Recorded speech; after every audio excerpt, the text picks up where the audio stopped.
Bienvenue sur Métal Maniaques, un balado d'horreur Québec où je, sous-signé Christophe G, m'entretiens avec des métalleux tripeux d'horreur.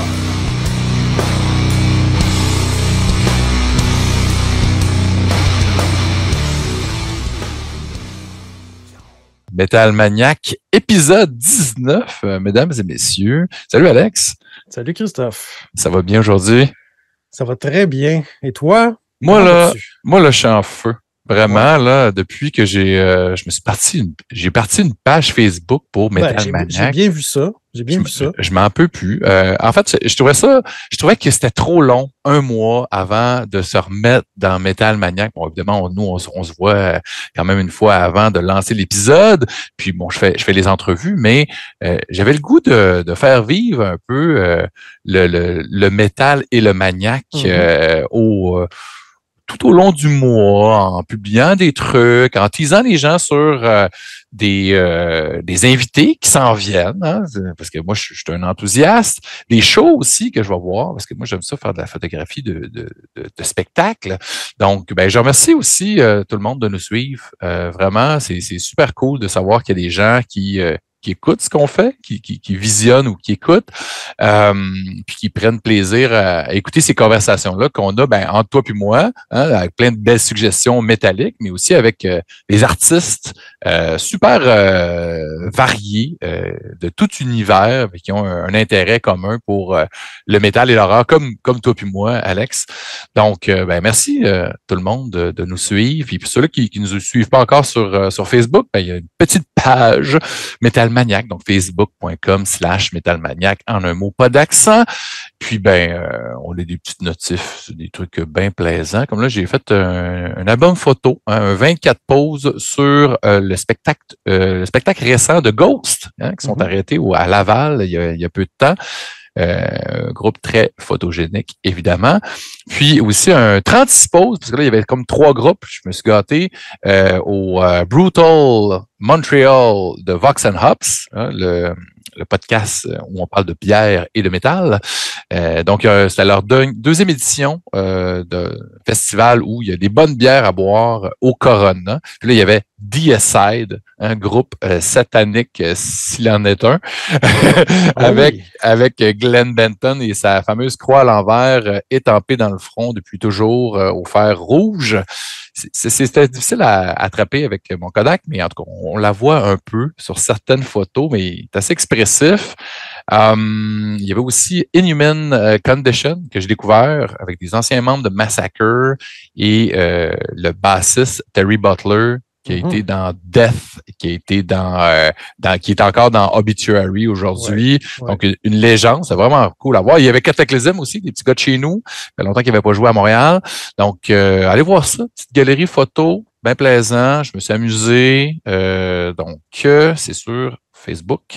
Sinon, aujourd'hui, épisode 19, 13 octobre, hein, l'épisode d'octobre, c'est un épisode d'Halloween, mais tu sais, pour nous, c'est tous les jours l'Halloween, évidemment.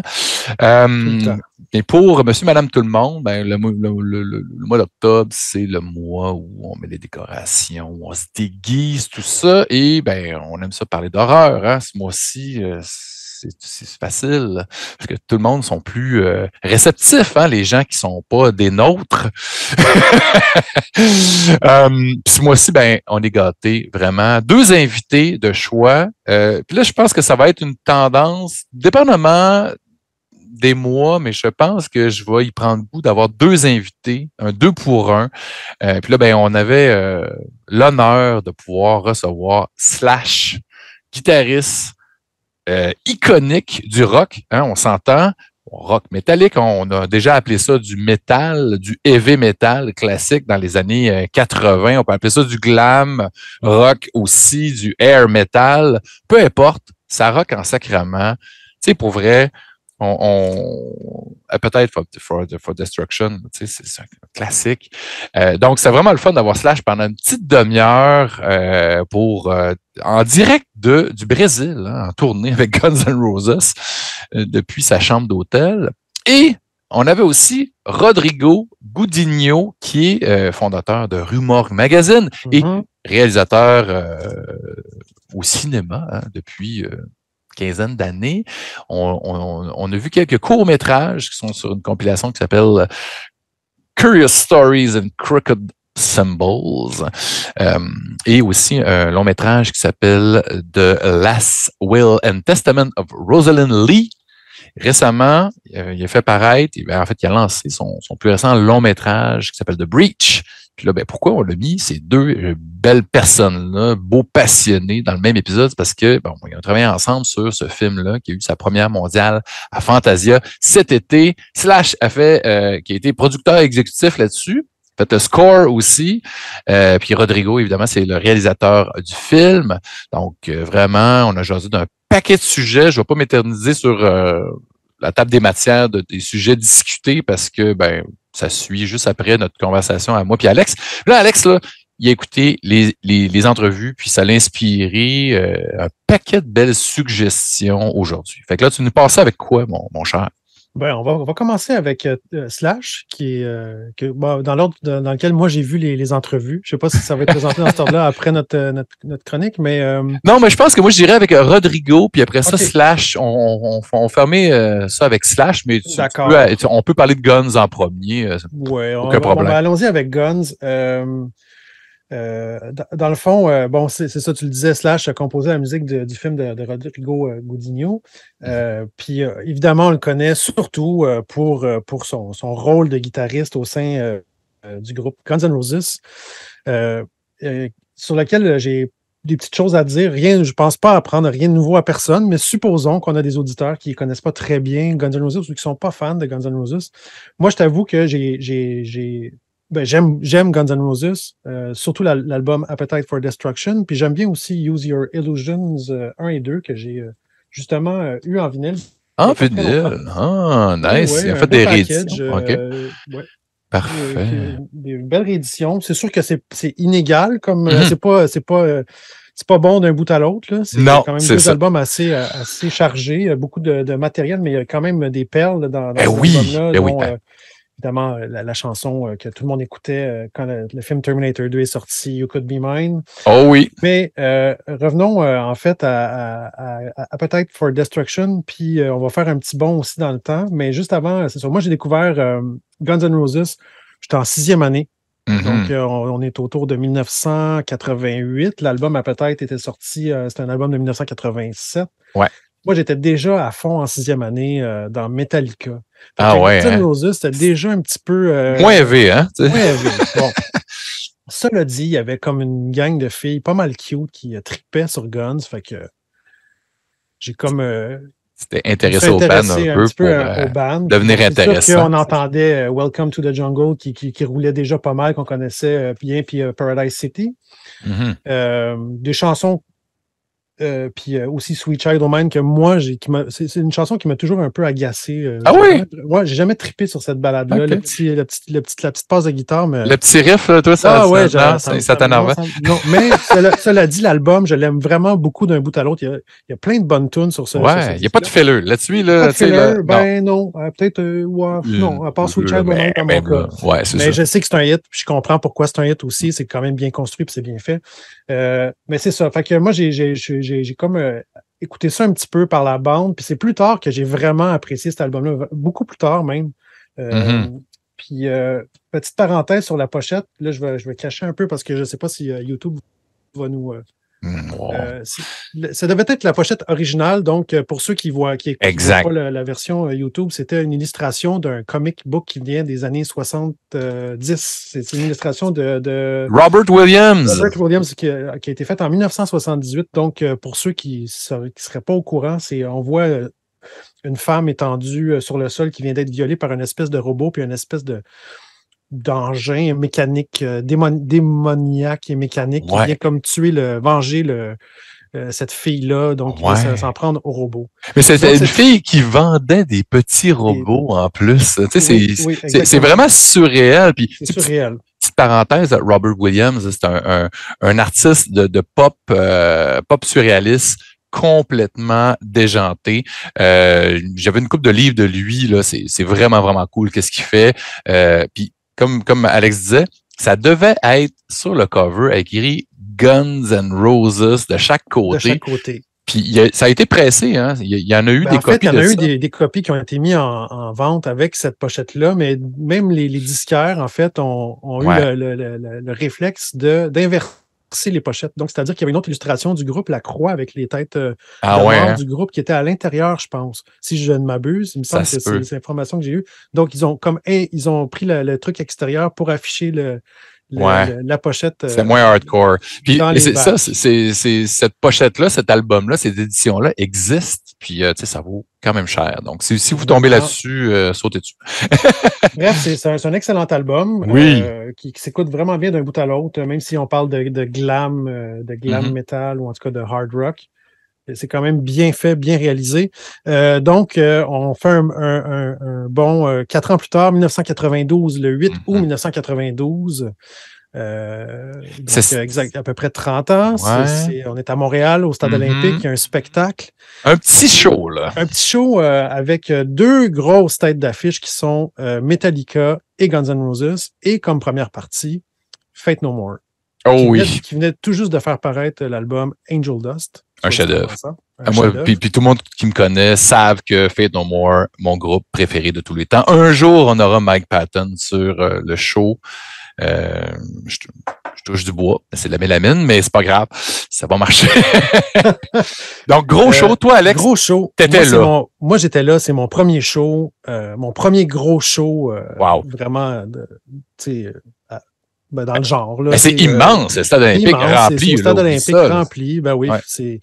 Et on arrive là, justement, c'est Fate No More qui commence son set.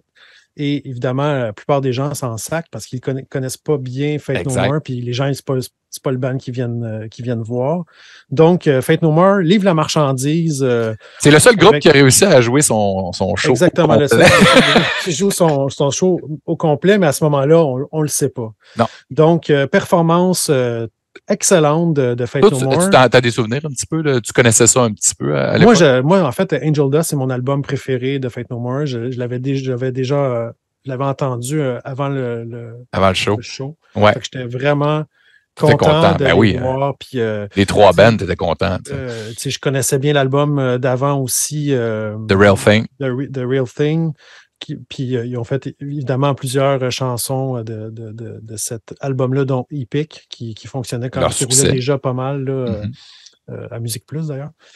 Ouais. Bref, donc oui, super performance, mais c'était vraiment tôt dans la soirée. Il n'y avait pas encore. C'était pas la salle était à moitié vide, genre. Les gens arrivaient, le monde parlait, il y a plein de monde qui. Bon, mais moi, j'étais attentif comme je pouvais. Tu n'étais pas sur le parterre, là? Non, moi j'étais assis. Je sais pas où. On était quand même bien placés. Puis à l'époque, il faut dire que ces spectacles-là ne coûtaient pas si cher. Là, puis on était capable de se payer des billets. Ça ne m'avait même pas coûté 40 à l'époque. Après ça, il y a Metallica qui était. Metallica qui arrive, qui commence son show. Ils sont sur le Black Album. Oui, mais pas que sur le Black Album, parce qu'ils vont. Non, c'est ça, mais c'est suite à la sortie du Black Album qui c'était devenu le band immense. Succès. Fait que là, tout le monde, je veux dire, c'est le band metal le plus populaire au monde, là, avec les succès là, depuis un an. Le Black Album qui roule partout. Donc là, ils font leur show. C'est le band que la plupart du monde attendait aussi, je pense, encore peut-être plus même que probablement, Guns N' Roses, qui jouait à la fin. Donc, il arrive un petit pépin pyrotechnique. James Hetfield se brûle. Et on connaît la suite. Le spectacle s'arrête là. Après combien de temps? Peut-être une heure? Un petit peu moins qu'une heure, je pense. Je dirais une cinquantaine de minutes, une heure. Évidemment, qu'est-ce qu'on peut faire? Hein? C'est un accident.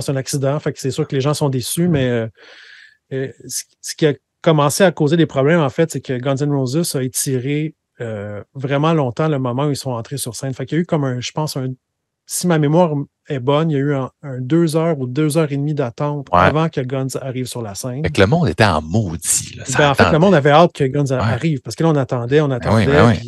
C'était vraiment long. Guns arrive, fait, je sais pas, même pas 30 minutes ou à peu près 30 minutes et Axel décide de crisser son camp. C'est fini là. Fait que, évidemment, là, ça commence à chialer, à huer, à réagir. et des gens qui commencent à brûler des t-shirts de Guns là, dans la foule. Il y a eu du grabuge aussi, la boutique, et quand on est des sorti, expos. En fait, c'est ça, en sortant, parce que là, ils ont dit aux gens, ben c'est terminé, rentrez chez vous. Fait que là, il y a des gens, quelques personnes, tu sais, c'est sûr qu'il y avait des milliers de personnes dans la place, mais c'est comme n'importe quel événement, c'est quelques dizaines, centaines de personnes. C'est sûr qu'il y a eu un effet d'entraînement. Ben, c'est ça. Donc là, il commence à avoir du grabuge, du vandalisme à l'intérieur, quand les gens sortaient, des chandails brûlés, des poubelles renversées, tout ça. Puis là, ça se poursuit à l'extérieur avec des voitures de police renversées, tout ça. Donc là, les policiers essayent d'évacuer la foule. Puis ben, c'est ça. Moi, mon souvenir, c'est que j'étais avec un de mes amis, un de mes bons amis. Toi, j'avais 15 ans. 15 ans, OK, c'est ça. J'avais 15 ans, donc... Là, vous voyez ça aller, là. Oh, ben, on s'est poussé le plus vite possible. Puis on a essayé de trouver un endroit pour pas être dans le grabuge, mais la plupart des gens, c'est ce qu'ils ont fait aussi. Là, ben oui.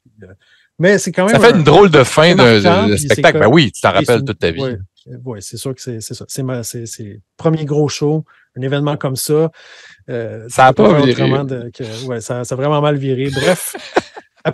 Après ça, c'est sûr que. Il y avait, en fait, mon intérêt pour Guns N' Roses, c'est vraiment arrêté là. J'ai comme arrêté de les écouter pendant vraiment longtemps. Puis, et aussi, le band, ça n'a pas duré super longtemps après. Ce qu'ils ont fait après, c'était ordinaire. Spaghetti and Sedan, qui était comme un petit EP fin de contre-disque avec des reprises. Il y a quand même une couple de tunes intéressantes. Il y a une tune des Misfits. Il y a comme une couple d'affaires popées. Mais c'est fait comme OK, mais encore. Puis après ça, on a entendu combien de temps avant de Chinese Democracy, qui était un album de Guns sans Guns. Tu avais juste Axl et des gens qui avaient engagé, Buckethead, Brain, des gars qui avaient joué avec les gars de Primus, puis ça collait pas. Hein? Non.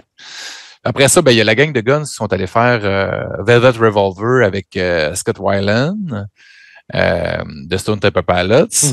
Mais puis après ça, ils sont remis ensemble. Puis là, Axl, semble-t-il, finit ses shows. Puis il chante bien. Puis j'ai pas eu l'occasion de voir Guns récemment. Moi, j'ai attrapé Slash au Heavy Montreal, je crois en 2018 ou 2019, avec Miles Kennedy. Donc, il a fait paraître une couple d'albums avec ce groupe-là, Miles Kennedy and the Conspirators. Puis, essentiellement, ils font du rock avec un gars qui chante un peu comme Axl, qui chante un peu comme The Cult aussi, puis ils font une couple de tonnes de Guns pour faire plaisir aux gens qui sont là pour voir le gars avec le chapeau puis les lunettes fumées. Hein, il n'a pas enlevé ses lunettes fumées, vous allez voir à l'entrevue. Là, c'est un rocker, il garde ses lunettes fumées, mais plus grand que nature. Je pense qu'il dort avec ses lunettes fumées.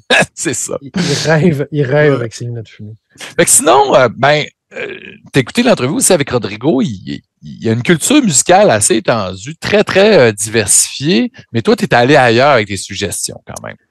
Oui, je vais ailleurs. Je pense qu'il y a nommé des bands qui ont été nommées aussi à quelques reprises avec d'autres invités par rapport au métal. Mais ce qui m'a accroché, en fait, ce qui m'a titillé un peu dans la discussion que tu as eue avec lui, c'est que quand on parlait de films d'horreur, puis ça touche un petit peu son univers dans son premier film de Testament of Rosalind Lee. Oui. Donc, dans lequel on entrevoit Vanessa Redgrave. Oui. Quand même une figure importante du cinéma. Bref, c'est un peu une histoire de fantôme.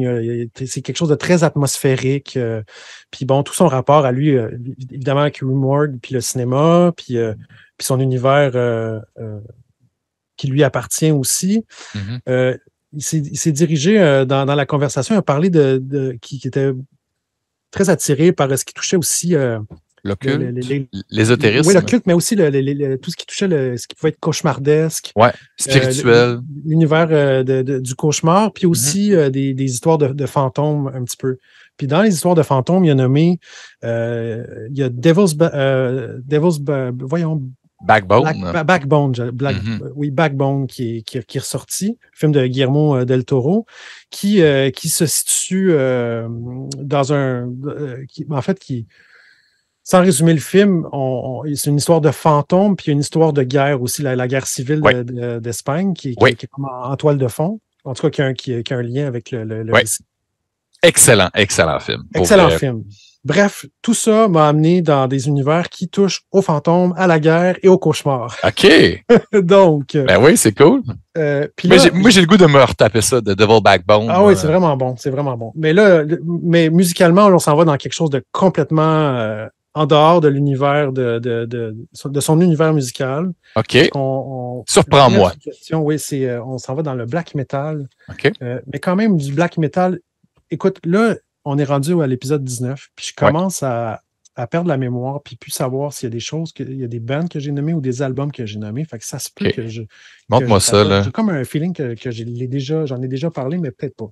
Karakengren, est-ce que j'ai parlé de ça? Je ne pense pas, non. Ah, OK. Donc, Karakengren, qui est un groupe des Pays-Bas. OK.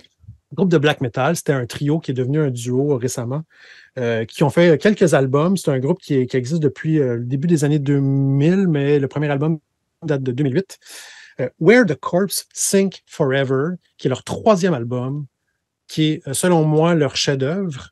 Okay. C'est un disque concept.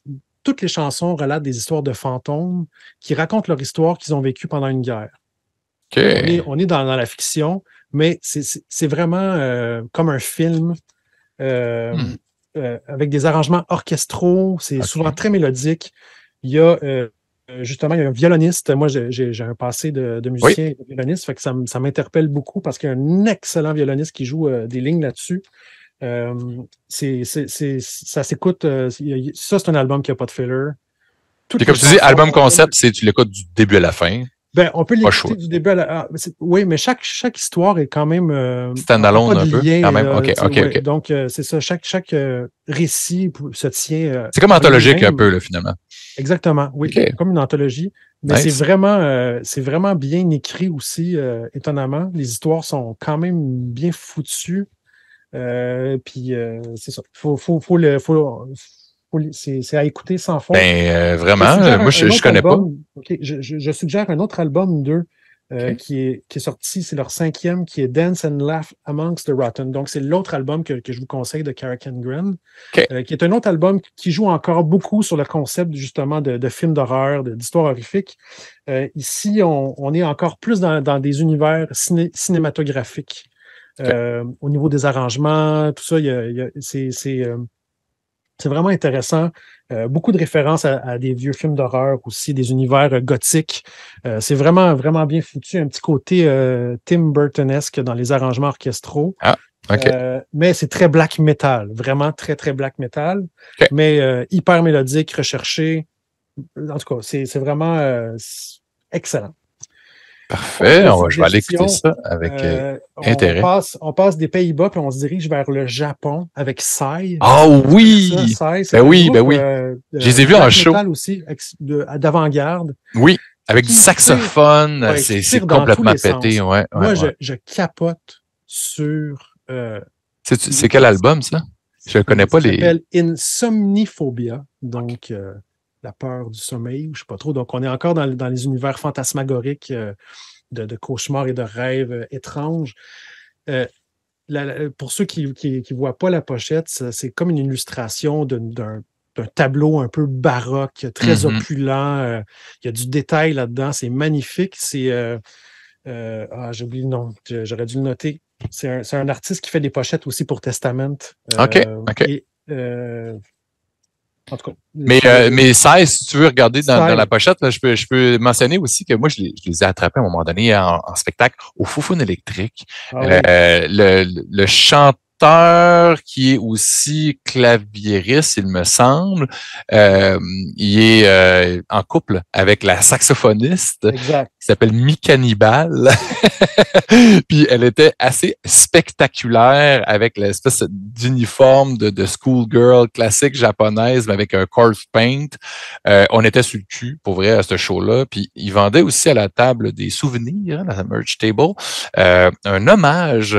C'est un EP, là, mais un hommage à Venom par Sai. C'est cœur. J'ai retrouvé donc l'artiste qui s'appelle Eliran Kantor, qui a fait des pochettes aussi pour Satan, Testament, je pense qu'il en a fait quelques-unes. Les plus récentes, en fait, c'est lui qui les a fait. OK, C'est vraiment très un cool. artiste très talentueux, puis son clin d'œil à l'époque baroque là-dessus est vraiment Puis très ça, réussi, tous très, les très albums réussi. sont très différents l'un C'est l'autre, ça. là, très variés. Celui-là, en fait, ce qui est intéressant, c'est que ça tire dans tous les sens, mais on est vraiment comme dans une espèce de cauchemar éveillé ou de rêve étrange. Donc, on passe, il y a vraiment. Il y a des albums qui sont un petit peu plus concis dans la direction. Celui-là, je pense que c'est un des plus éclatés. Fait que comme des mélodies un peu. Bon, il y a le saxophone, là, tu en as parlé, mais il y a aussi des mélodies un petit peu qui vont faire penser à des mangas ou des années 70. Il y a un côté hyper cheesy des fois. Tu as des solos de guitare mélodiques qui rappellent un petit peu le heavy metal des années 80. C'est quasiment prog, hein? Ben oui, puis à un moment donné, tu as comme des arrangements folkloriques, des trucs d'Orient, des trucs de l'électronique aussi. Mais on est vraiment dans un univers très, très, très fantasmagorique. On est vraiment dans l'univers du rêve avec cet album-là. C'est vrai. Il y a comme des petites interventions pas entre chaque pièce, mais il y a comme quelques moments qui sont comme juste des effets sonores, des petites interludes d'ambiance qui nous mettent dans cette espèce d'atmosphère étrange-là. C'est vraiment. Je connais pas l'album, il va falloir que j'aille écouter ça, mais dans mon souvenir, il y a une espèce de parenté cosmique un peu avec ce que Igor fait. Si on évacue tout ce qui est électro, là, mais tu sais, on métisse plein d'affaires, on explore, on est dans la folie là, un peu. Mais en même temps, la comparaison avec Igor est intéressante puis est plutôt vraie, plutôt juste. La seule affaire que je dirais, c'est que Igor, lui, il fait vraiment une recherche de son avec des vrais instruments, alors qu'ici, il y a beaucoup de séquenceurs puis un côté un petit peu plus.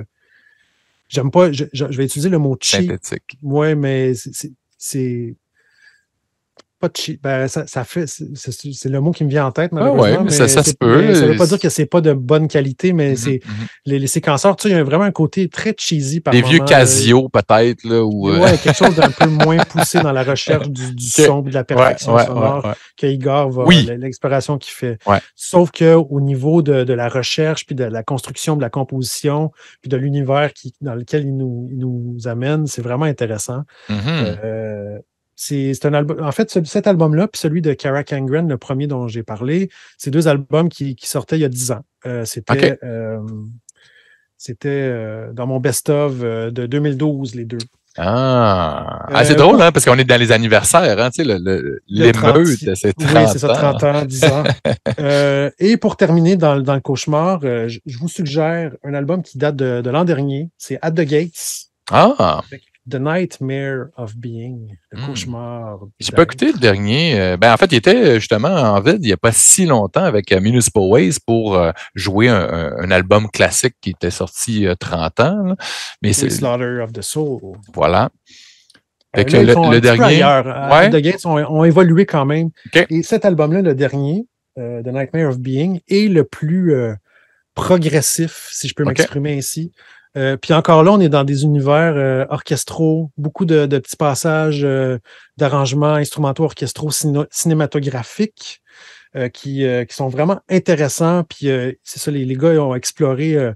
Il y a des éléments qu'on reconnaît tout de suite de At the Gates, mais ils ont essayé de jouer justement avec plus de changements dans leur musique, puis un petit peu plus d'évolution, de construction. Le vocal, c'est toujours assez gras, bien d'être, là, quand même. Oui. Parfait. Mais c'est vraiment un de mes bons albums de l'an dernier, puis c'est un des meilleurs de At the Gates.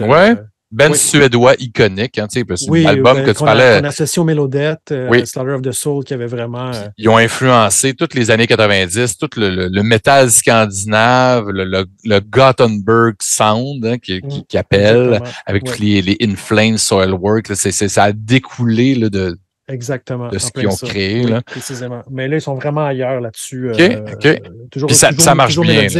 Ça marche très bien. Moi, en fait, les gars, ils ont quand même de l'expérience, mais ils ont vraiment il y a un effort et une volonté de de repousser un petit peu les limites de ce qu'ils ont déjà fait, puis de ne pas trop se répéter, parce que c'est ce qu'ils avaient fait quand ils ont fait un retour avec At War with Reality il y a quelques années. Après ça, ils ont fait un autre album qui pour moi, était moins réussi, qui fonctionnait moins. C'est ce que j'ai entendu. Mais celui-là, vraiment, là, c'est comme une belle combinaison entre le retour puis le désir, c'est ça, de repousser un petit peu les limites, puis d'aller ailleurs, puis d'avoir une petite recherche musicale différente.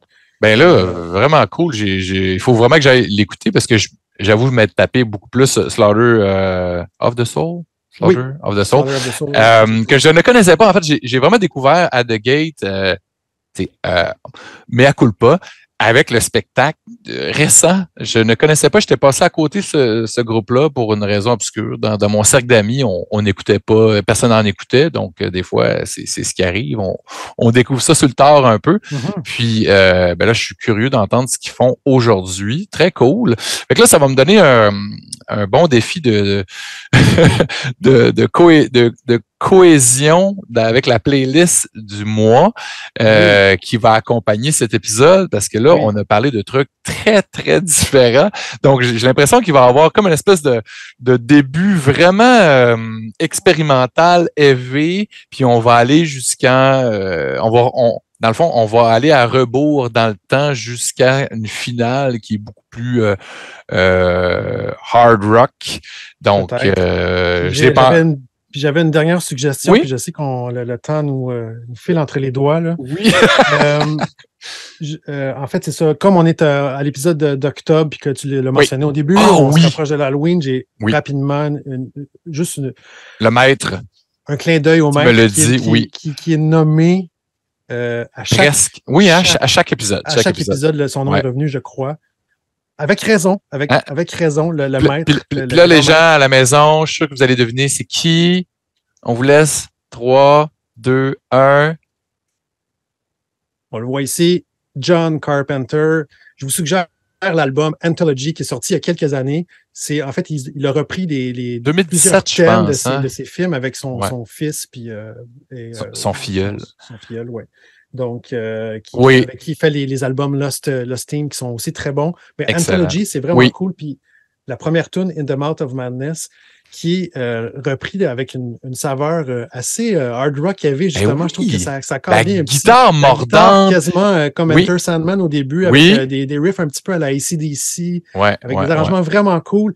Et comme la dernière pièce, d'ailleurs, Christine. Elle aussi, elle rock. Qui rock vraiment. Fait que le début et la fin rock solide. Ça, pour Halloween, là, tu peux pas te tromper. Oui. Puis là, en plus, il y a Halloween Ends, que justement, les gars, ils ont fait la soundtrack, encore une fois. On ne sait pas si ça va être bon, mais en tout cas, on verra. Là. La musique, elle va être bonne. Hey, Alex, vraiment, un bel éventail de beaux disques à se taper en ce beau mois d'octobre frissonnet. Puis, toujours un plaisir. Vraiment. Absolument. Hein? On ne se tente pas. Fait que, mesdames et messieurs, on vous laisse avec mes conversations avec Rodrigo Gudiño, suivi de celle avec le grand Slash.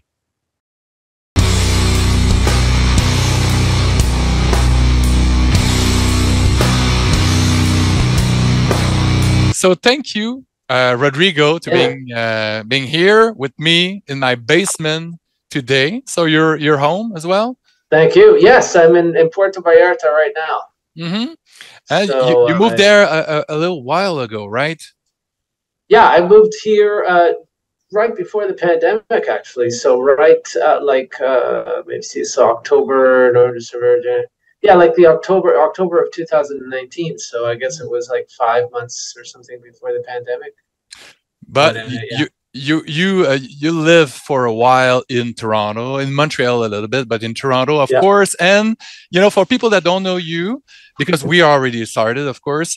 So for people that don't know you, I owe you my, career per se, because, you're the guy that founded that very magazine, Rue Morgue Magazine, 25 years ago. And, that magazine is the reason why I write about that stuff. I started a podcast and, I've been writing for a while now, more than 15 years. And I've been writing for Rue Morgue for a decade. So thank you so much for Thank you, man. Thank you. That's amazing. You're really like practically old guard now. That really works. So I appreciate that. Almost, yeah. And it's so fun to be able to talk to passionate people like you about horror and metal as well, because you've been writing about horror and stuff for a while, and now since 2006 your first short film came out. You're a filmmaker now. We saw each other last summer in Fantasia for the world premiere of The Breach, your new feature film. So but the most important question I'm gonna ask tonight is, Rodrigo, are you a metalhead? Yeah, I was. At least. No, well, I'll tell you something. I mean, I love all music, but I grew up on when I was in high school. I really liked punk rock, and by punk I mean stuff like more like the Dayglow Abortions and stuff like that. Like really out there punk, like I don't know what you call that, hardcore punk or something. But my older brother Richard is a bass player, a really extraordinary bass player. He got me into metal, so I listened a lot to the early Iron Maiden album. So particularly the first, up to Peace of Mind, basically. Okay. Okay. But you were talking about. Okay, no, go ahead. Yeah, my very, very first concert, come to think of it, I believe was Power Slave. Oh, wow. From Iron Maiden. Yeah, that was my very first concert. With a big stage show and all? Yeah. That was that's right. So up to Power Slave is really when I listened to. But I listened to Maiden a lot. And of course, it's classic, with the with Eddie, the mascot, the cover art. It's so hard, it's so mesmerizing. It's been a staple of the genre. Actually, they're still, playing, in arenas and stuff. I'm going to see them, in a few weeks. Next week, actually, in Ottawa, because we're recording this at the end of September. So I'm really stoked about that. But you talked about punk, because punk and metal, it's intricate, thrash metal and stuff. But punk, were you listening about the Misfits and stuff like that? Yeah, I got into the Misfits a little later. I think around the time of Rue Morgue, I got into the Misfits. Weirdly, I don't know why. The early stuff I was listening to was I'm trying to remember now. Yeah, it was more like Dayglow Abortions. I'm trying to remember some of the other bands. It's really fuzzy. Not really. I guess a little bit of the Pistols. Okay. What was it? Some of the other. I'm actually kind of drawing a bit of a blank. I do remember being heavily into. Like, weirdly, I'm remembering more of the metal stuff. So I was into, I was into Judas Priest Unleashed in the East when I was very, very young. That album, which is really amazing. And were you into shock rock as well, or shock rock, like what? Alice Cooper and Kiss and all that stuff, good stuff. Alice Cooper, yes. Kiss, no. Weirdly, no, not Kiss. I think I was into Kiss when I was like, 10 or something, but I never really got into their music so much. I was more into like them as like living caricatures, and characters. But I got into all that stuff, and with metal, like Motorhead too and stuff like that, and of course Rush. I was into Rush for a while.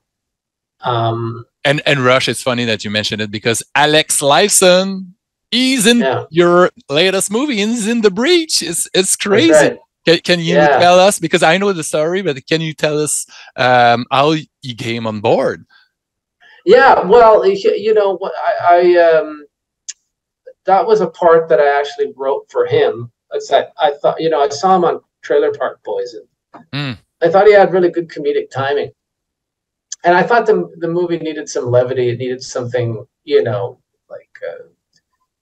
some levity, a little bit of comic relief, not overly, but something that we could do deadpan and people could read it different ways.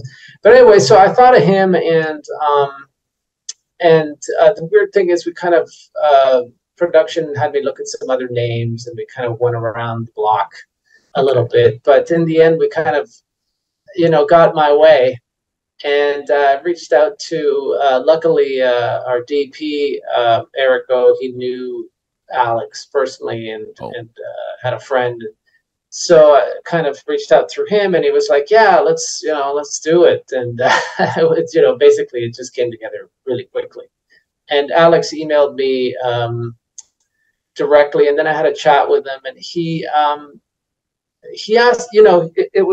he was very he was quite nervous about the part, which is funny because I think this guy, he's been performing in front of like tens of thousands of people his entire life, and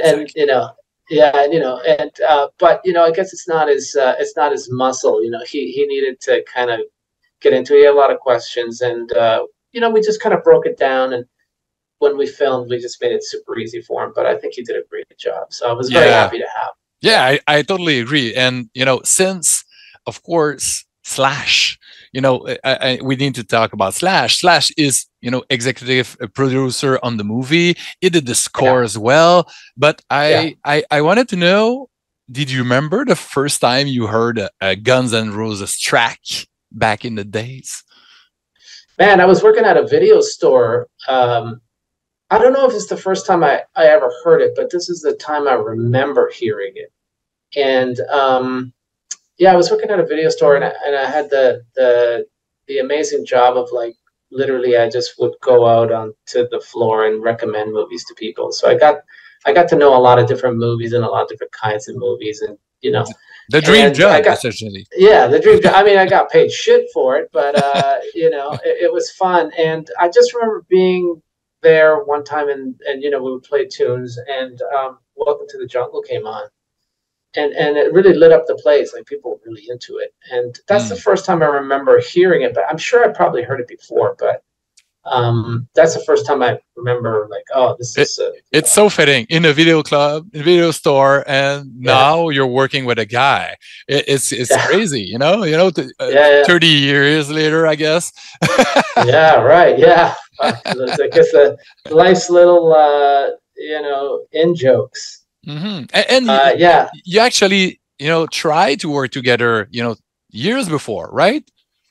Well, we did work together for several years, at least 2 years, pretty tightly on a that Western I had that I was doing, called Cutthroats 9, and the movie never got off the ground, so it was kind of like, it was a real disappointment for both of us because we really worked hard on it. We were trying to make it happen, and then suddenly, at the end of the day, it was like, this isn't gonna, it's not gonna happen now.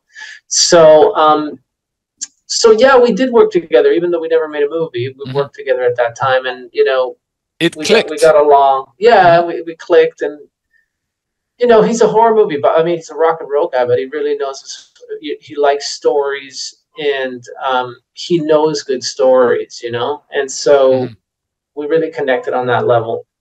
And so when this thing came along, I just kind of, sent him give him a quick call and said, "Hey, do you want to be part of it?" And he was like, "Well, send me the script," kind of thing. I sent it to him. He was like, "Yeah, all right, let's do it."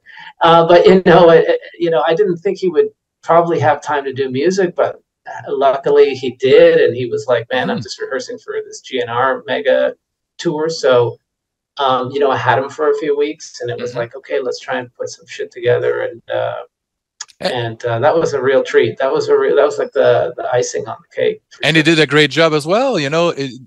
Since the setting, it's in the woods, in the forest, and he did an acoustic, a riff and score and theme for the movie, and it's really fitting. It ties everything together. So it works. I'm happy to hear you say that. That's fantastic. That's amazing. I hope everybody feels that way about it. And there's a good reviews as well, of the movies, yes. And it's still going into the festivals and stuff. So that's pretty. Yeah, cool. That's right. Yeah, we have as of what we're recording now, it's doing Sitges in a couple of weeks in Spain. That's a big one. Telluride in Colorado. There's I believe there's the Mexico, Morbido in Mexico. There's a few others off the top of my head. I can't remember what they are, but there's Italy. Yeah, there's. Are you traveling with the movie as well, or in Mexico? I guess you're going to be there, but yeah. Selects.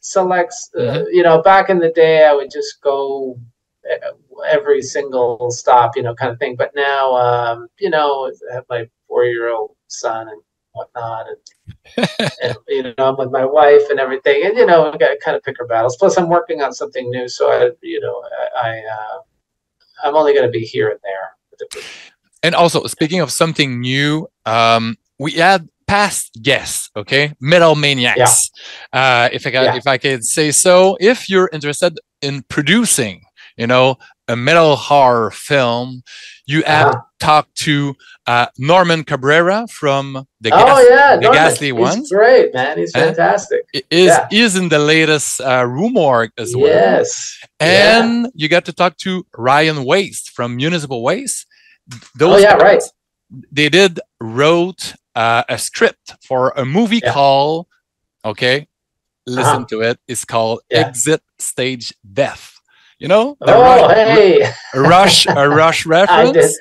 I didn't know this. it's amazing. It's brand new. The script is, you know, they've been writing it for a few years. It's done now, and they're looking for producers. So I'm sending it your way. Yeah, nice. And there's a whole episode of my podcast about that. You know, and Norman is gonna co-direct the thing with Ryan as well. So okay. Have you seen their video that they did there for that? That was pretty impressive with all their creatures and stuff. Norman, he directed 2 videos for them. It's a lot of fun. You know, a lot of 80s horror, Shocker and Reanimator, and you know, Cronenberg stuff as well. It's gonna be a lot of fun. Very cool. Hey man, I'm all for it. Okay, great. Because you know, I've been doing that podcast for a year or so now, or a year and a half. I've been listening for metal of my whole life and watching movies as well, and they go horror films, and they go so well together. And you know, for you, why is so that horror and metal go so well together? Well, you know, I'm going to go back to Iron Maiden, honestly. Iron Maiden, I think Steve Harris is a principal lyricist and writer of that band. And and he always, you know, the first album, he had that Phantom of the Opera and Prowler and you know, all these horror themes, and of course with Eddie and their album covers and so on and so forth. And he kind of kept that, it was like Hammer horror, you know, that they were exploring. Actually, also Sabbath, Black Sabbath, of course, which was one of the bands that I really got into as well. And before I got into Maiden, when I was in my teens, I used to listen to Led Zeppelin, Pink Floyd, and Black Sabbath on loop. You know, but so I got into this. Yeah, I got into the Sabbath Dio stuff actually before the Ozzy stuff, but and it's so good. It's been overlooked. You know, people are all about Ozzy, but Dio, he adds such a voice. Heaven and Hell, it's crazy. The Mob Rules, and you know, there's so many all that stuff. Yeah, but at that time, I think in that period of heavy metal, you know, it was during the Satanic Panic too in the 80s and so on and so forth. There was this connection that heavy metal had with horror and with sort of like very dark overtones, but specifically horror and themes of horror, and you know, they talked about horror movies and whatnot. And I guess that just made a really big impression on me at the time, and that's how I associated. After, at some point, the bands that came out were like Venom and Slayer and some of those bands that kind of tried to make a more sort of anti-Christian and or very specifically satanic connection. Did you get into it? No? Not so much, no. It felt a little too serious for me. And the tune was... the music was not as melodic and stuff. That's right. But, you know, I mean, obviously Slayer has been going on since forever, and they're classic, act now. I just remember it being wasn't really my thing, but yeah, I think that connection was made early on there, yeah. And even to this day, I always think that stuff for me, metal is that old stuff, that 80s stuff. Oh yeah, it's been so influential. It's crazy, all the bands are going back to that sound. There's waves of that, old school heavy metal stuff, and it's great. But if we go back to movies, can you remember? I don't think I ever asked you that. The very first horror film that you got to see. Well, the first horror film that I remember was Black Sabbath by Bava. By Bava, yeah. Specifically, The Drop of Water. So that particular, I was watching it. I was a little kid in Baja California, where I grew up, and I was watching it on daytime TV, and I was so terrified. Like, this woman's face was just so, like, it just shook me to my core in a way that, I've never been frightened quite like that ever. And I remember my mom coming over and turning it off. How old were you? I must have been 7. Okay, that's 6 quite young. 7. Yeah. So I was just so traumatized. And honestly, it was only till I started Rue Morgue after a few years that I found it again. Oh, okay. And I was like, oh, this is the movie that I saw when I was a kid. And I was like, oh, man, The Drop of Water. It holds up, that sequence from that anthology. So that's the earliest thing ever. And you haven't been scared that much afterwards? Did you get scared easily, watching movies now? Now, practically not at all, no. But, like, I mean, yes, here and there, like I watch a horror movie in a different way. I kind of like, I'm like, I kind of like, I'm seeing how, what's happening, how the director's handling things. So I'm really appreciating it on all the craftsmanship, the technical levels and the craftsmanship. Exactly. So, it puts you in a bit of a different mindset. But I got freaked out. There was a movie that Andrea from Rue Morgue showed me. It was called Aterradores, which is, I think it's called, it's not Terrifier. I think they call it Terrified. I think that's the translation, but it's called Aterradores. It's from, I believe it's Argentina, I believe. Okay. And it came out a couple of years ago. And it had a couple of sequences in there that I was like, holy shit, this is, And I think a couple of Ari Aster's movies did that to me too. There's a couple of scenes in Hereditary and Midsommar where I was just like, wow, this is, freaky. It was a freaky moment, Yeah. But get frightened, not so much, really. Not really. Because I think that, but I think we get jaded, right? Before. I think so, because what happens, and I'm just thinking it now, just as you're asking it, but what makes you scared in a horror movie, right?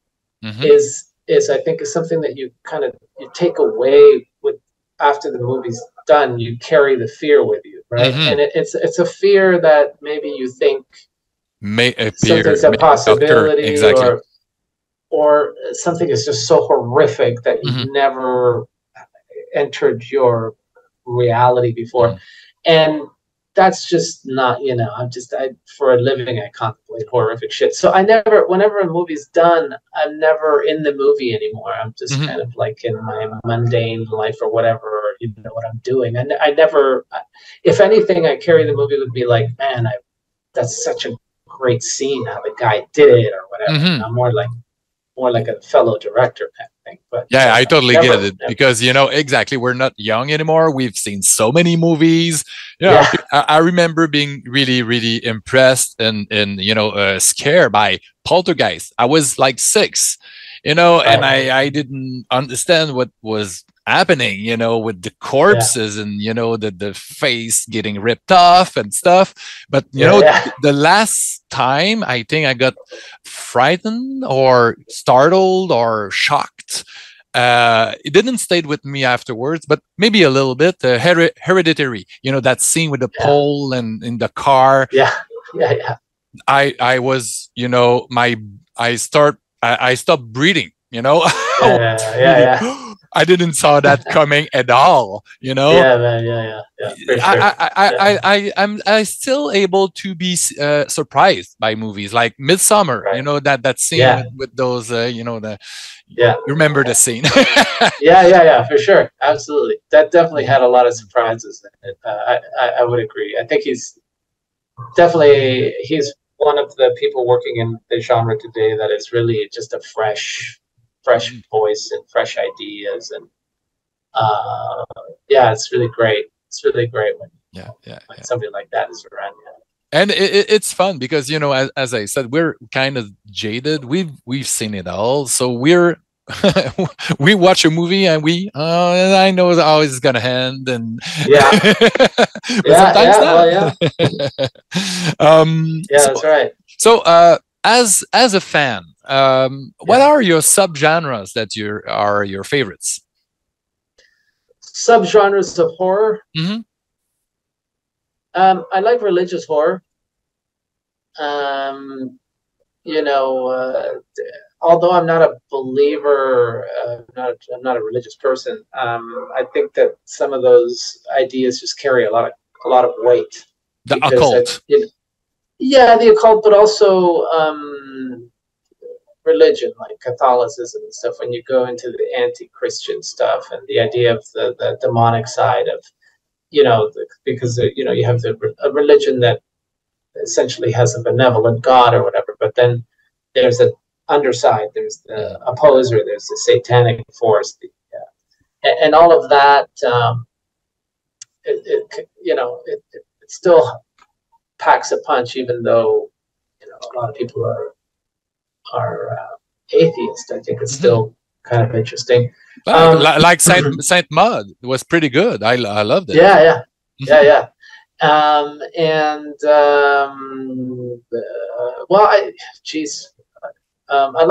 like psychological horror. But I like everything. I can't say there's good stuff in every subgenre. Yeah. I'm like open to whatever. Like if a movie's coming from whatever perspective, if I hear it's good, it's got fresh ideas, I want to watch that movie. You know what I mean? I really don't care kind of what it is. And as of consuming those movies, are you a cinema purist, or do you watch movies, at home on the platforms? Do you prefer having DVDs, going to theaters, or everything? I'm very much of a purist. I like the idea of sitting down in a movie, committing to it with other people, and then discussing it in depth afterwards. But that's really rare. It's really rare to have that.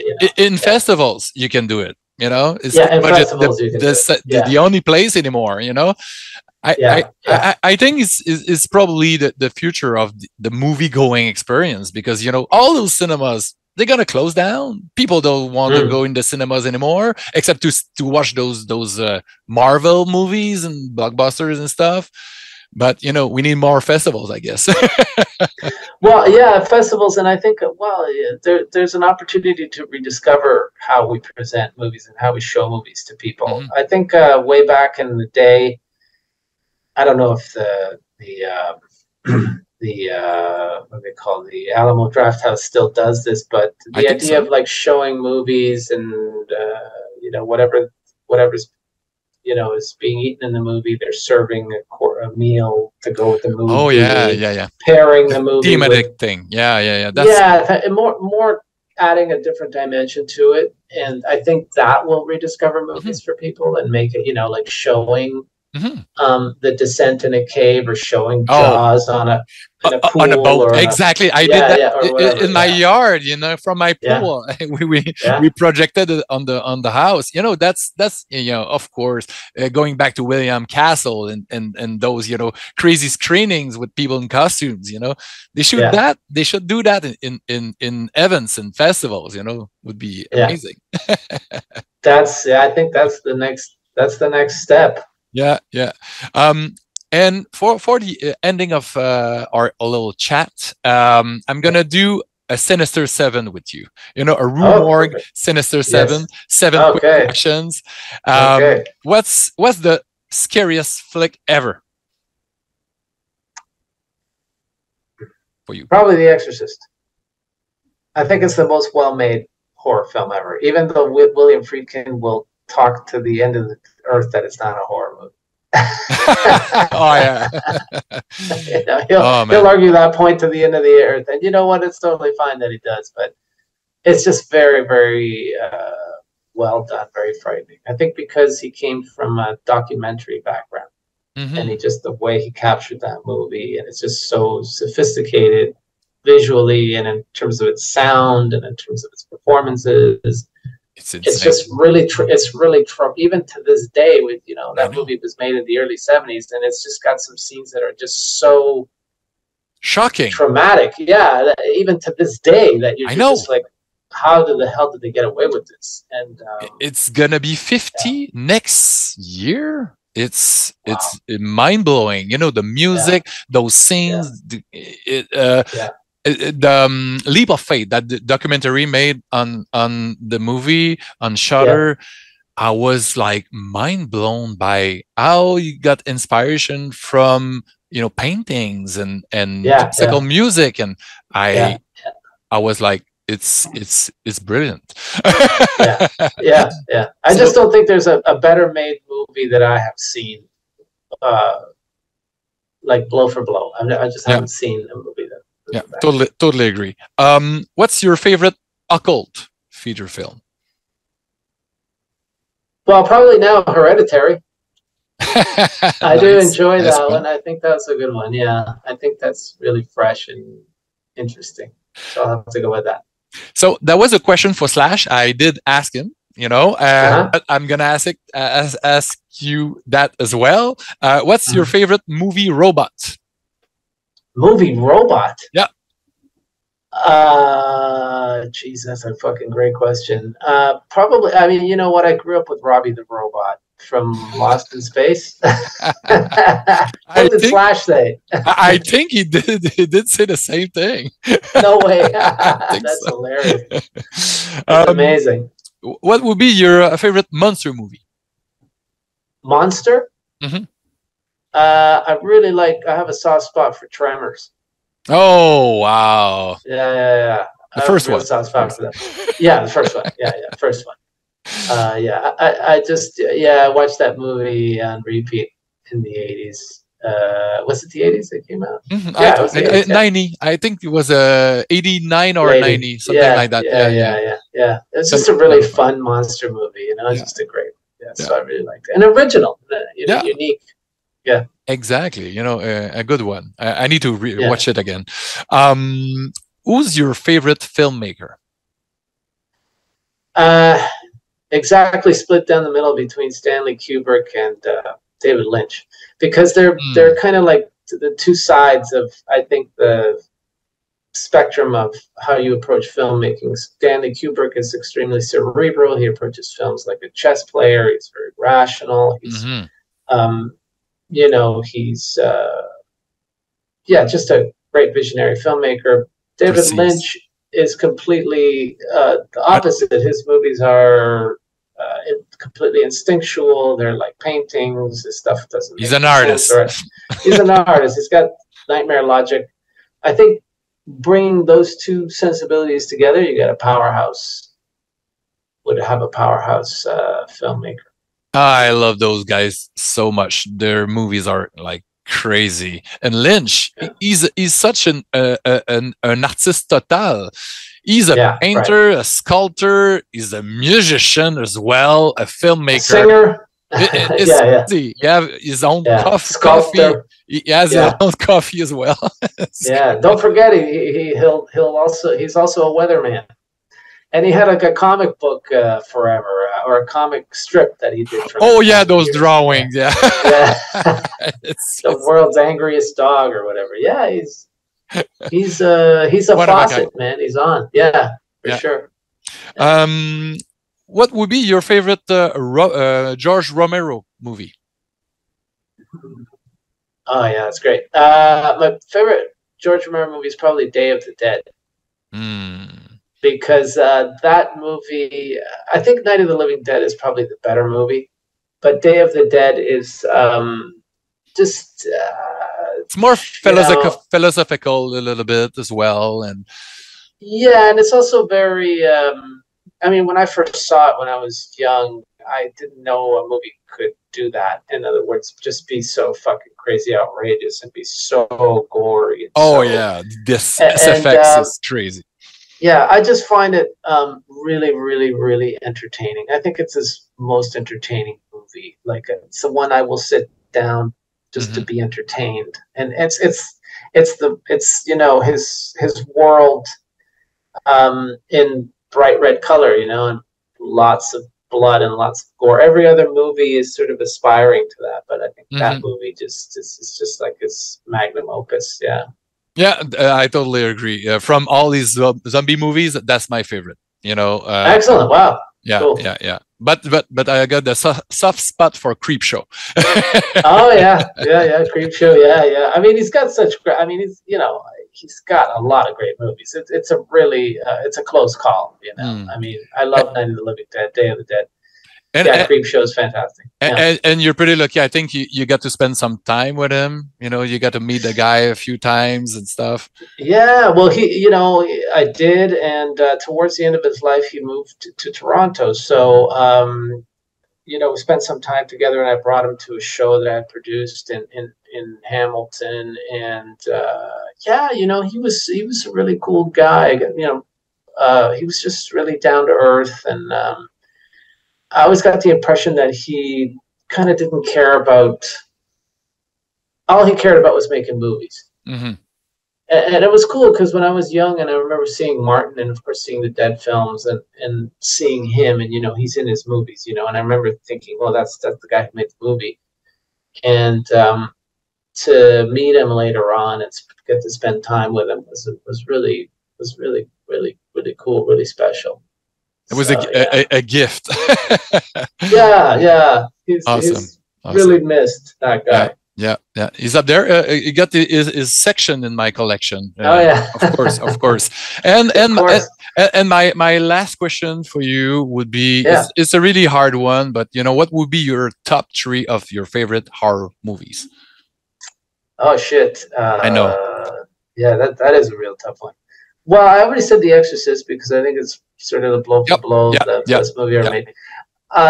There's a movie that Guillermo del Toro made called The Devil's Backbone, which I've always admired. Yeah, I just think it's just such a tragic, poetic, beautiful. Yeah. It's just it's like a poem. It's a literary. It's a beautiful ghost story. I really like that movie. It's probably his best movie. With the Pan's Labyrinth, it's top 2 for me. Yeah, for sure. And the third one, yeah. The third one. A Canadian one, perhaps. Well, there's a movie that there are so many. It's a bit of it's really hard to be able to narrow it down to 3, but I do have a special place in my heart for a movie that came out. I believe it was in the early 2000s, called Cairo. It's a Japanese movie. I never saw the movie, but I heard about it. I think it played in Fantasia. Yeah, so that movie kind of had it was during the long-haired girl cycle of the J-horror stuff, and that movie came out, and it was really sort of surreal, really dark, apocalyptic.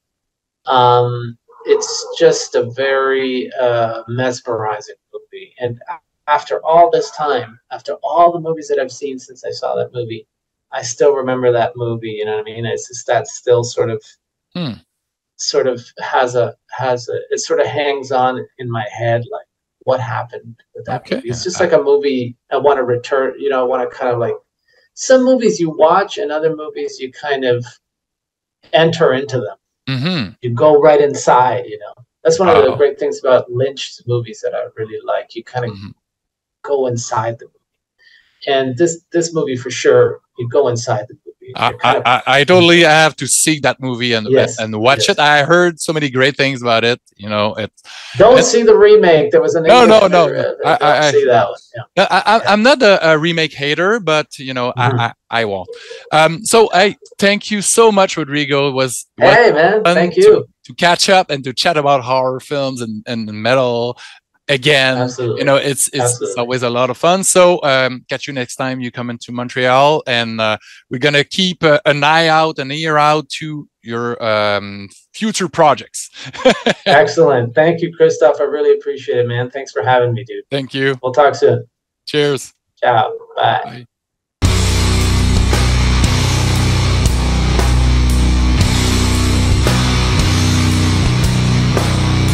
Hey Slash, nice to meet you. What's happening? I'm good. And now you're in my basement, so everything's all good. Thanks for taking the time during your South American tour with Guns N' Roses to chat about two of my favorite things ever, horror and metal. So you know, it's just a lot of fun putting this podcast together. And when I asked Rodrigo Gudiño, whom I've been knowing for like 12 years now, been writing for Rue Morgue for a decade.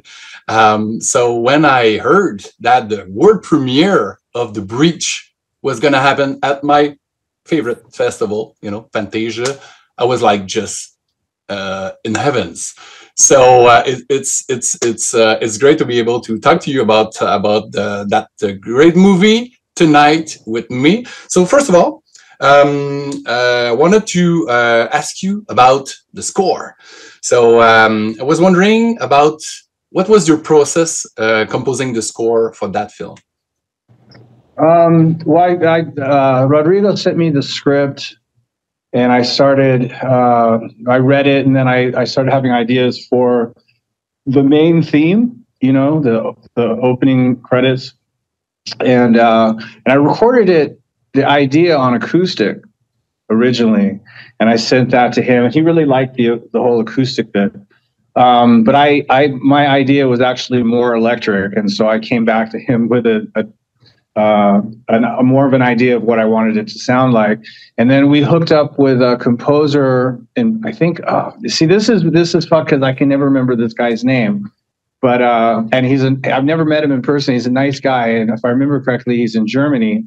And I was going to meet him last time we played in Germany, but it didn't happen. But I can't remember his name. But anyway, so he and I hooked up, and you know, over satellite, we did the part that I did, and he embellished it with keyboards and synthesizer.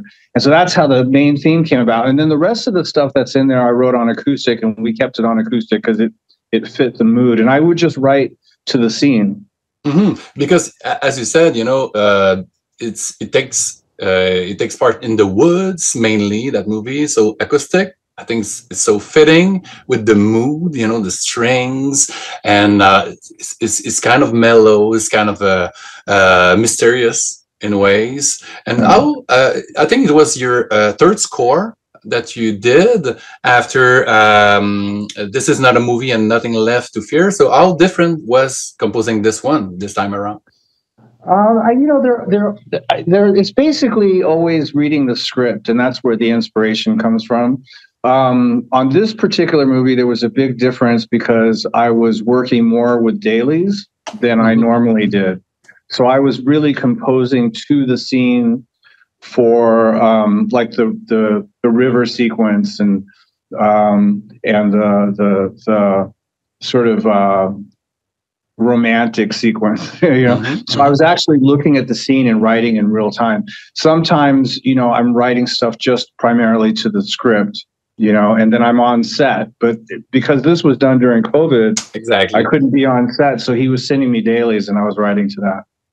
So that's cool that you got to be involved even remotely. Yeah. So that made a major difference. COVID changed the process completely.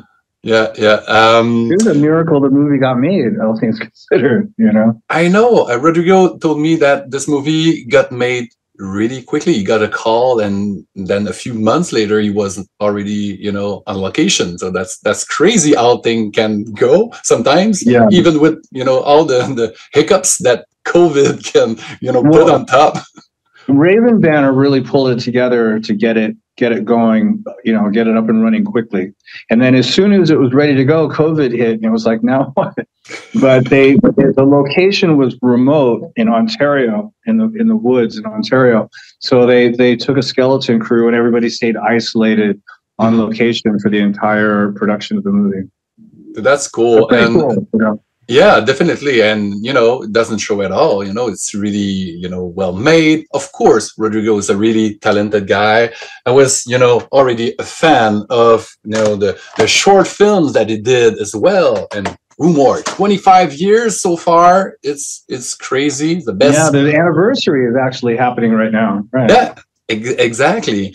And on top of that, you guys got to have an extended cameo from Alex Lifeson from, Canadian rock royalty. And of course, we were talking about COVID. You couldn't, attend the world premiere, but you got to fly to Toronto to do for a screening, and Alex Lifeson was there. So that's cool. You got to meet them there. But I was wondering, can you remember the very first time you heard a Rush song? Oh, my bass player in high school turned me on to Rush.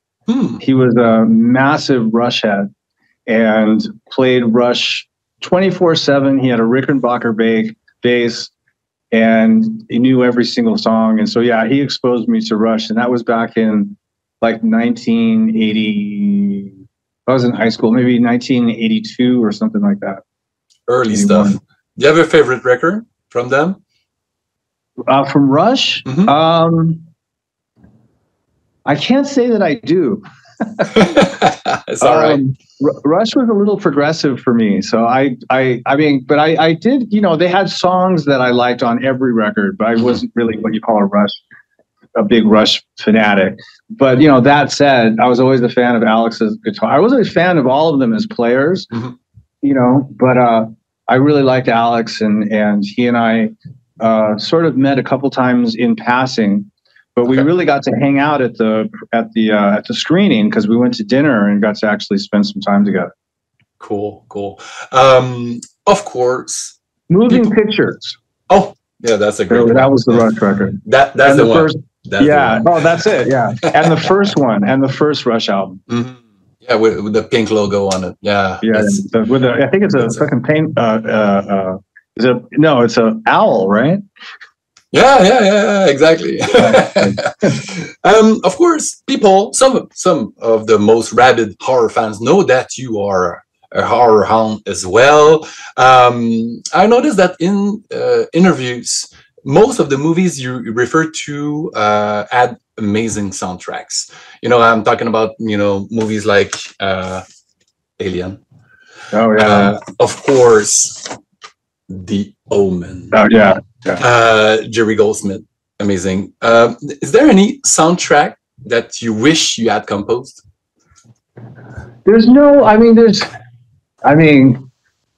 I don't know if there's a soundtrack that I wish that I composed, but I admire a great many soundtracks. But you always have to be realistic. Somebody else wrote them, and that's how that went. Yeah. So I've never sort of wished to do what somebody else does. But then at the same time, there are particular melodies and things that you hear that influence you. And you sort of register that in your brain as something that maybe you might be able to do something similar to. Maybe because it fits into your wheelhouse or whatever it is. But no, I can't say that I wish that I wrote something. Do you have any favorites among soundtracks? Well, I have to say that as it was probably the most impactful soundtrack that I can think of off the top of my head when I was a kid was Jaws. Oh man. because that soundtrack was so foreboding, and it was such a major character of the movie, and it really drove the fear factor in that movie. That really drove it. So I'd have to say that was one in particular that stuck with me. But I loved the Omen that you just played. There's a lot of good ones, though. I mean, back in the day, I always talk about how the Night of the Living Dead was one of my favorite all-time horror movies, and I saw that actually it was playing with The Exorcist when The Exorcist came out in the drive-in, double feature. I saw it in a drive-in, and Night of the Living Dead, which has a very, very sparse soundtrack. There's almost no music in it at all, but the amount of sound design that was in it, I think, added to the sort of visceral kind of vibe of that movie. It was very stripped down and earthy and raw, and the sound design was like that. But then, after that, you had The Exorcist, which is one of the most iconic horror soundtracks of all time. Michael Field. Yeah, amazing. Yeah. And then I love, I got to say, as a teenager coming up with all the John Carpenter movies, I loved every piece of music he ever wrote for any of his movies. I think probably The Thing, which was Giorgio Moroder, or not, was it Ennio Morricone? I get those two names confused, but I like them both. That's why. Italian. Yeah. Anyway, The Thing, it's amazing. That was one of my favorites, and that was one of John Carpenter's movies that he didn't do. That's right. That's right. Yeah, that's so odd. Ennio Morricone, I mean, I love soundtracks from all different genres of movies, and Ennio Morricone did fucking some of the best scores ever. I mean, just a really, really effective mood-setting scores. So I'm a big fan of scores, and there's a lot of movies that have memorable scores that I don't even know the names of the composers, because they were just like they did this movie or two movies and that was it. And that's sort of peppered through all my favorite movies. There's a bunch of them, but a more recent one was the one that actually got an Academy Award, which was for The Joker, which was fucking fantastic. Oh yeah. Wow, that's not really a horror movie, but it was enough of, close enough. And I know you're putting me on the spot, and I'm trying to think about it, and now I can't think of anything. But you mentioned Alien, and that was a good one too. Oh, of course. I also love the 1976 King Kong soundtrack, which is that John Williams? I mean, the movie is underrated, but the score, nobody ever mentions it. But it really was one of the best things in the movie, was the actual score. So we can sit here and talk about this for hours. I know, of course, of course. And one of the great soundtracks of the 90s, you guys had one song on that, Terminator 2. That's crazy. You Could Be Mine. It's not a horror film, but the first Terminator, that was almost a slasher. But Terminator 2, it's changed my world. And that song, that video that you got to shoot with the Terminator himself. Yeah. Do you have any memories from that shoot? The shoot, I mean, the shoot was relatively quick. We went to the Rainbow in Los Angeles, and we did this thing where we were supposedly coming out of the Roxy, and we run into Arnold, and we have a sort of a standoff kind of a thing.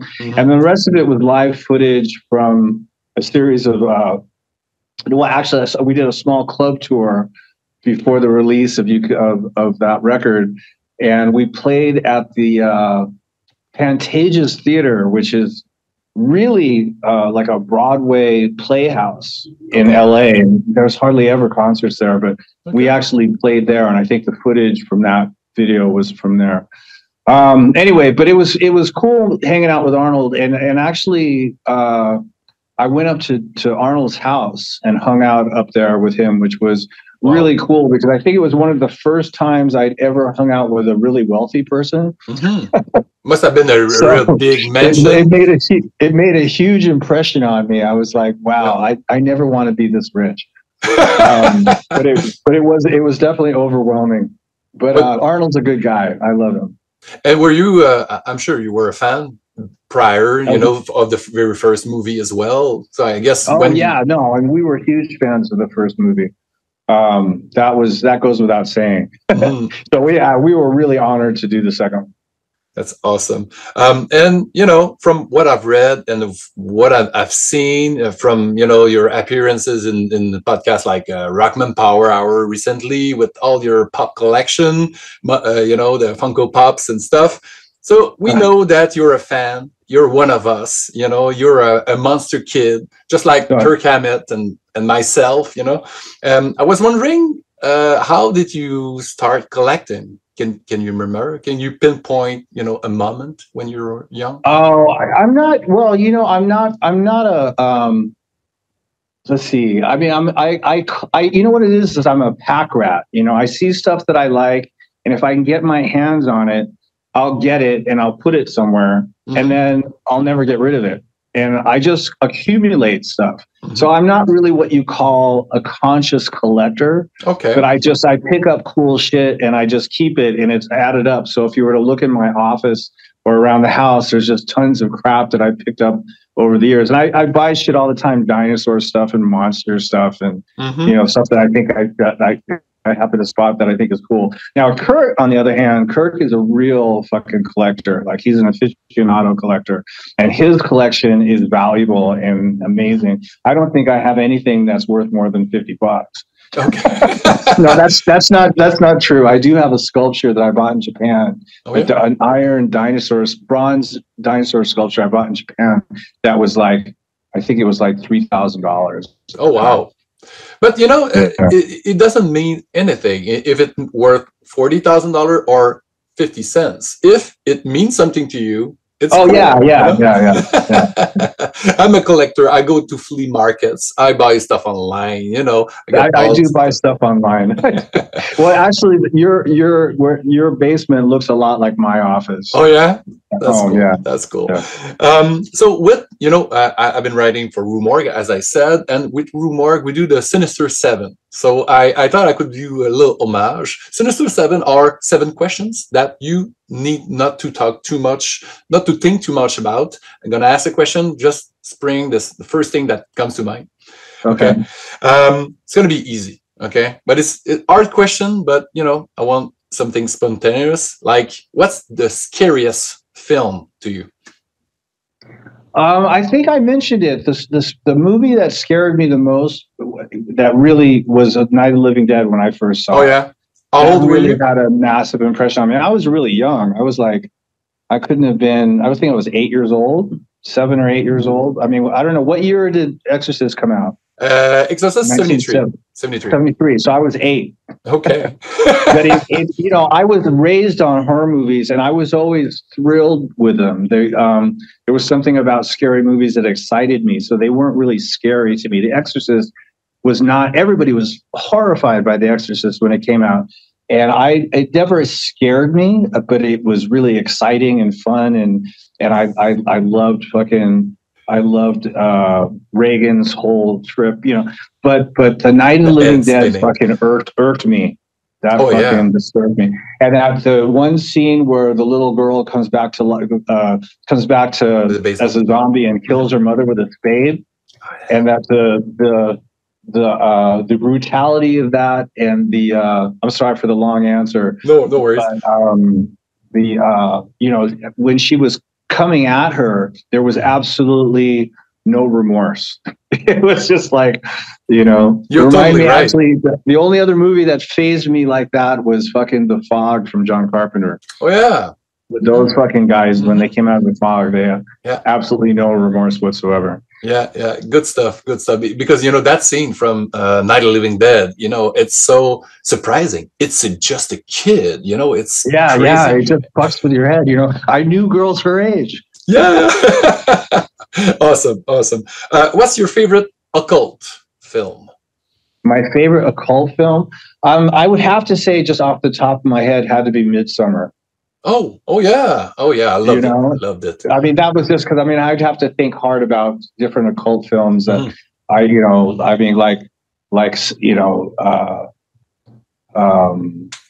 I wanted to say for a second Salem's Lot, but that's not really an occult film. But we're talking about occult films like satanic and stuff. Yeah, exactly. Yeah. But Midsommar is a good one. You know that scene that was just the first thing that comes to mind.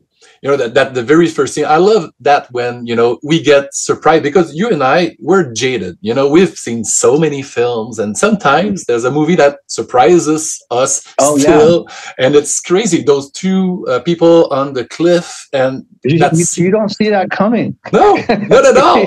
Like, what the fuck just happened? Yeah. And that guy, he just did, like, that was his second movie, you know. Hereditary was great. Hereditary, that did an impression on me. You know, that pole in the car. Have you seen Hereditary? Yeah, when she stuck her head out the window. Exactly. Oh, of course. No, you don't see that coming either. It was just like heart stopping. Yeah. And my kid, I got a 8-year-old daughter, and she's allergic to nuts and stuff like that. So I was really stressed out during that scene. And then the pole. Wow. Yeah. What's your favorite movie robot? My favorite movie, I have to say fucking Giant Robot from Japan when I was a kid. I love that fucking robot. Do you remember that movie? Perhaps I'm thinking about, you know, Mecha Godzilla, but it's not that one. It was a Japanese movie from the, I want to say in the late 60s, maybe it was early 70s. And it was a little kid who talked into his watch and controlled this giant robot. And it was, the robot fought monsters and stuff, but it was huge. You know, it was like 100 feet tall.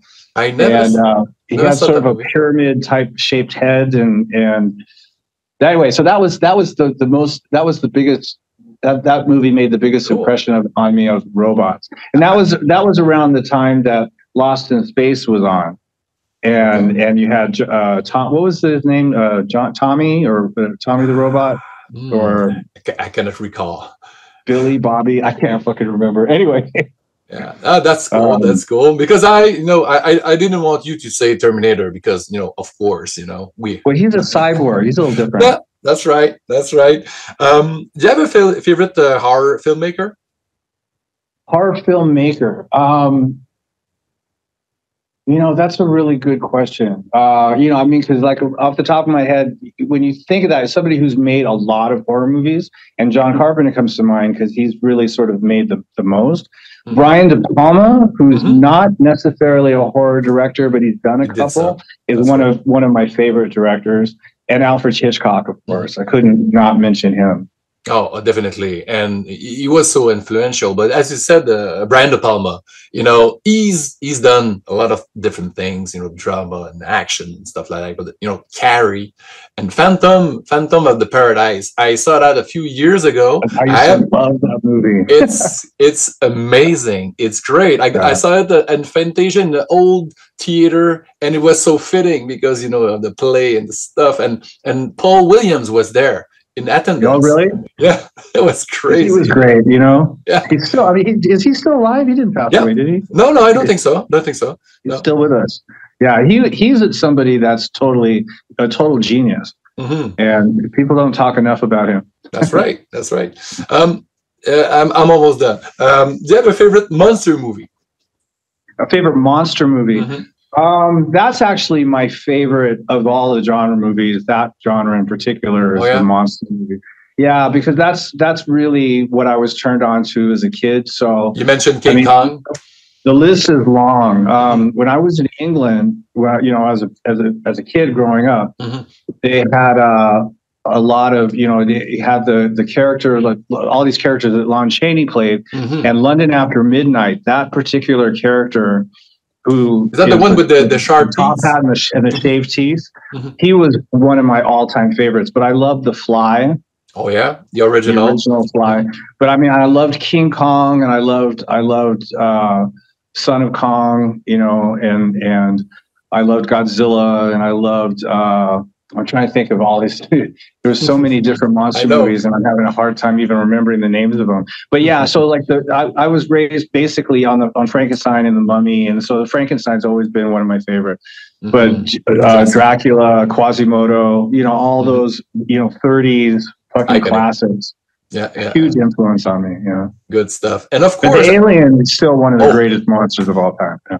Oh man, I'm glad you mentioned it, because it's probably my favorite franchise of all times, because, you know, those 4 first films, because some of the other films we cannot mention, you know, but those 4 first films, the good thing that they did with that franchise, they took really great directors to do the sequels. So they had a different personality, you know, James Cameron, what they did with the Aliens. It's my well, those the first one and the second one are really the only ones for me. Everything after that sort of like paled in comparison to those two.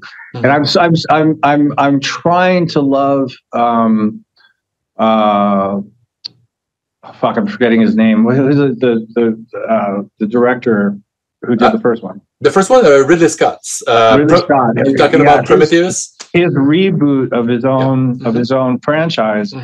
You know, I mean, their quality is great, but the stories can be so convoluted that you just get sort of lost in them. And I'm hoping that he's going to come around and just make the Alien movie that everybody wants to see. But he knows that he's trying to do anything but, you know. I know.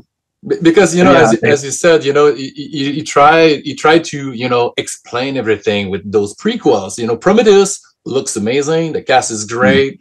You know, it's kind of a little bit too much. You know, it gets convoluted. It's like it's more complicated than it needs to be. And the second one, Covenant, it's so bad. It's fucking awesome. Yeah, it's hard to say which is the better of the two. The first one has a certain personality. The original, all its own, and James Cameron's is unique all its own. So I don't even really compare them. And of course, I need to ask a pun intended question. What's your favorite slasher film? Well, as a rule, I'm not really the slasher guy. Because I, you know, in the 80s, when all the sort of slasher franchises really became popular, which is great. So it would be easy for me to say, Mike Myers would be my favorite, you know, because he was so iconic. But then, you know, it goes on from there, and there was just so many slasher movies, and some of them were so gratuitous, of course. You know, so I can't really say, you know, beyond the first and second Halloween, really what, you know. I mean, I loved Nightmare on Elm Street when it came out, and I loved the early Friday the 13th movies. You know, after that, though, there was one movie that came out that I happened to catch by mistake. I was just scrolling around at home. And this was like back in I guess this was in the late 90s or something, or mid 90s, was The Strangers. Oh, yeah, the one with the Liv Tyler, right?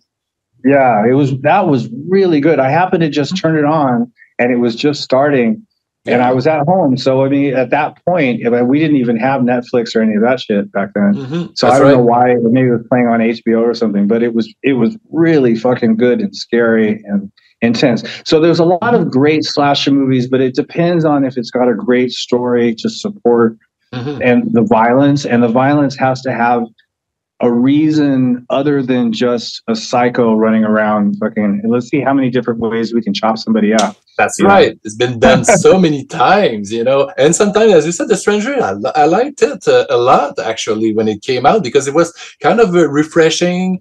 You know, the setting is kind of a huis It was original, and it was very stoic, and it kept you on the edge of the seat, and you didn't know who it was or what was happening. That's really till the end, you know.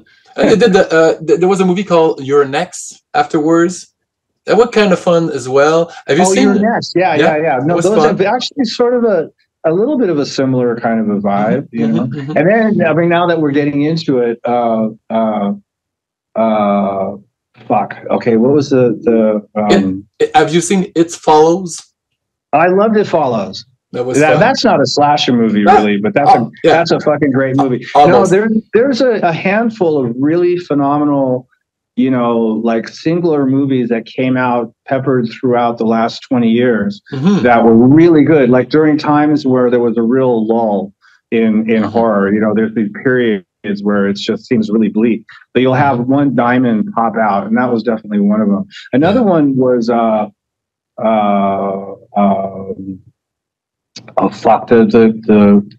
vampire movie, the Swedish one. Let the right one in. Let the right one in. Yeah, that one was really good. You know, anyway, but yeah, again, we could go on for hours. Oh man, thanks you so much. You know, that was a blast chatting about horror film with you. And just before we leave, do you have anything that you have, you know, on the cooker horror wise that you can talk about? If you can, you know, we're gonna keep an eye out. Well, there's some really cool stuff in development right now. It's not something that I'm going to offer up any kind of information, but just stay tuned. You know? Okay. Yeah, definitely, I will. So thanks again, and you know, see you around when you come to Montreal next time. Yeah, man. All right. Well, it's nice to meet you, and I'm sure we'll meet in person coming up pretty soon. All Cheers. Right. Have a good one. Take care. See ya.